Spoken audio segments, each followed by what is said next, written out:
Hi guys, welcome back. I'm here to talk about neck pain, headaches, migraines, and jaw pain. They're all kind of related. To me, it starts on the inside of your shoulder blade. And often a lot of people, it's often females, desk workers, people who sit a lot. I see people who don't have a very strong neck, don't have a very strong middle and upper back, not very strong in their chest, so they struggle with push-ups. They're sitting a lot, they're not exercising enough, possibly a lot of stress, and sleep is a bit disrupted, causing a lot of tension in this area. It creeps up to the upper shoulder area, then it goes into the neck, it creeps into the front of the neck, and you start getting some jaw pain, subconscious grinding, tension in the jaw, and then it goes, and because if you're getting pulling of those neck muscles, those upper traps which start from your shoulder blade, if you get a lot of tension up there, after a while, you're gonna get headaches. And then headaches become migraines. So they all kind of occur on a continuum. Just like with back pain, if you leave it long enough, if you get little aches and pains, you ignore it. Sometimes it can develop into a disc issue. You leave that long enough, you get sciatica. So that's my theory, and I think it's right. You're getting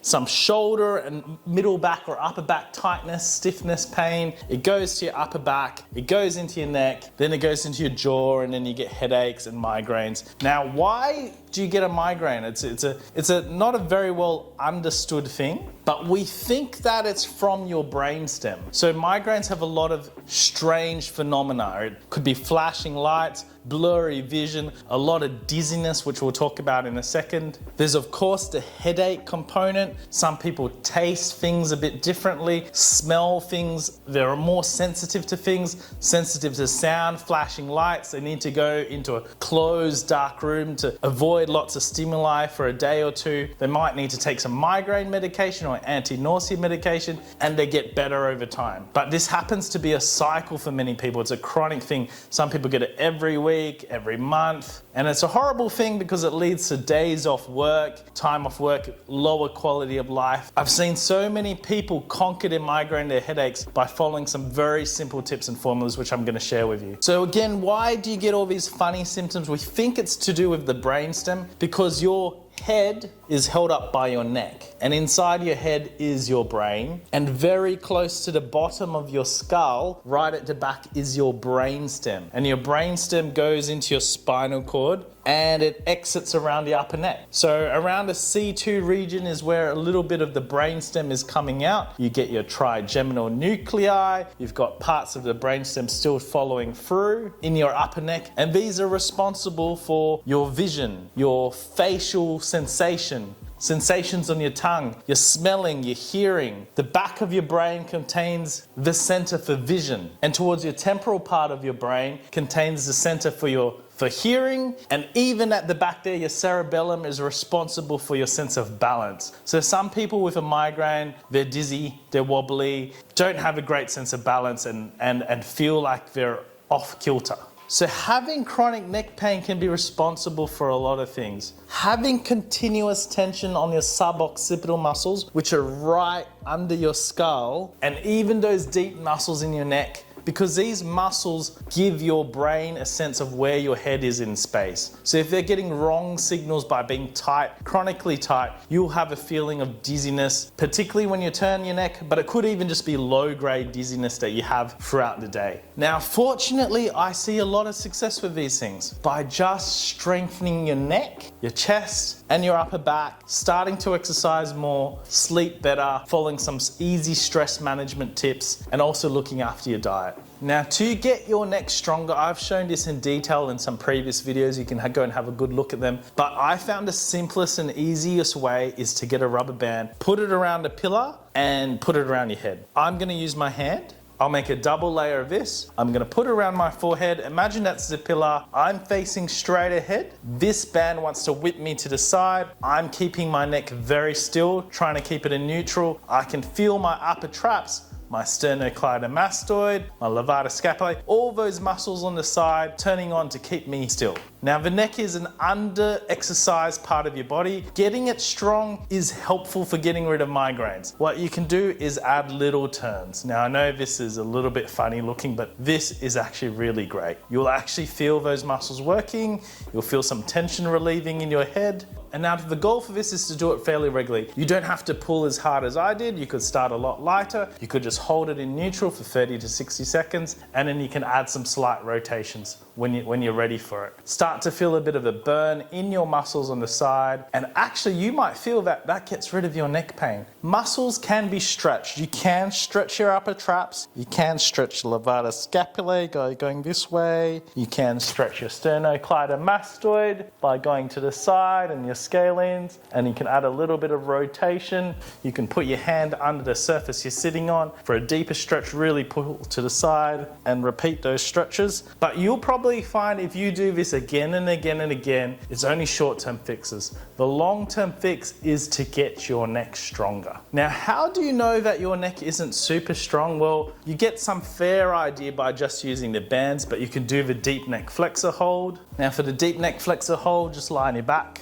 chin slightly into your throat, slightly lift off. There's a little bit of distance between my head and the bed. I'm actually holding myself. You should be able to hold for over 60 seconds. Now this tests the muscles deep in your neck, your deep neck flexors, your longus colli and capitis muscles. Now, other thing is if you've had whiplash, you may have done a CT scan or an MRI, and if nothing's shown up and you don't have any disc issues, but you still have continuous pain, it's likely some of these deeper muscles, including the deep neck flexors, are in slight trauma. They've been overstretched from the whiplash because you've gone head down and head back really rapidly. So you'll find a lot of people with whiplash have weaker muscles in the neck, and they need to rebuild it before that chronic neck pain goes away. So if you've got whiplash, it's likely you should also be strengthening your neck. Now the great thing about the deep neck flexor hold is it becomes an exercise. So not only is it a test, it's an exercise. You could do that hold for 60 seconds. You could add a little bit of rotation side to side. You could put an ankle weight on your head. Don't go too heavy to begin with. Start with 1 kilo, and you can do even some neck sit-ups. As long as you're doing it carefully, slowly, it's not hurting you, it's not giving you any extra pain, making your migraines worse, it's likely safe to do, and I'd encourage you to do it daily, maybe even a couple of times a day. You can even do it in different directions, so you can tip downwards and back up. So that's going to do the side of your neck, the right hand side. You can do it facing down and drop your head down off the edge of the bed and come back up. And you can also do it right on the edge of the bed and letting your head come back and back to the middle.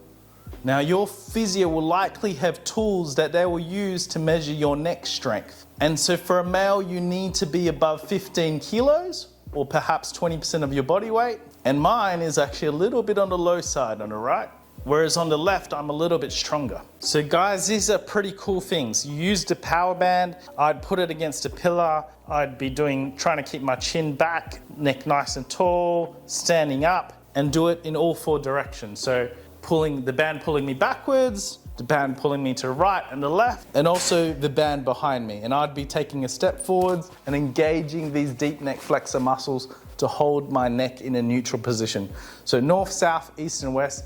Pretty simple ways to strengthen your neck, and you can also do it lying on your back, perhaps with an ankle weight if you're ready for it. Build up the strength of your neck and see if your migraines don't disappear. They usually do get a lot better, and your jaw starts to get all the better for it as well. Now, it's always wise to get your upper back and your shoulders stronger, so try these exercises as well. You've got the shoulder presses, and definitely that can get your upper back a lot stronger as well. Even your middle traps, your upper traps, and your delts. Use it with 2 hands. Try to keep it nice and tall. Try to keep your shoulders in line with your ears. That's going to promote a taller and more erect posture and get you out of thoracic flexion. Same principle for the lateral raises. Definitely get good at those, get stronger over time, get better at your side-lying shoulder external rotations. You could do that seated as well. Get good at your power raises off the edge of... Whoa.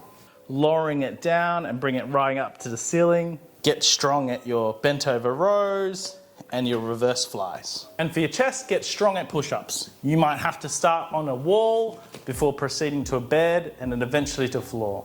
So put all those things into practice. Get a much stronger neck. get your chest and your upper back and your shoulders stronger. As I'm recovering from long COVID and I now can exercise, I'm working hard on strengthening my right side of my neck because I have been getting cervicogenic dizziness and I have been getting some form of migraine and headache because of the inability to exercise for the last 3 years. I'm confident that if I put these principles into practice, I'll cure my own form of migraine, which comes in the form of brain fog, dizziness, lightheadedness, unsteadiness, which has come from long COVID, but is also being contributed from my neck as well. So if you get menstrual migraines, yes, it could be a hormonal thing, but it's likely you have a contribution from your neck not being strong enough, and therefore your brainstem being somewhat sensitized, we think. I've seen so many people get over migraines. You do not have to live with it.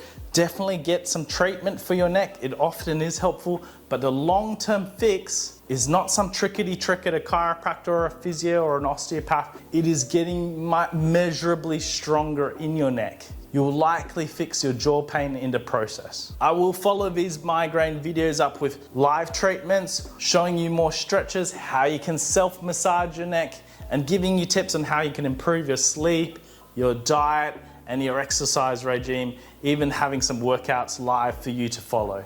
All the best with your migraine journey.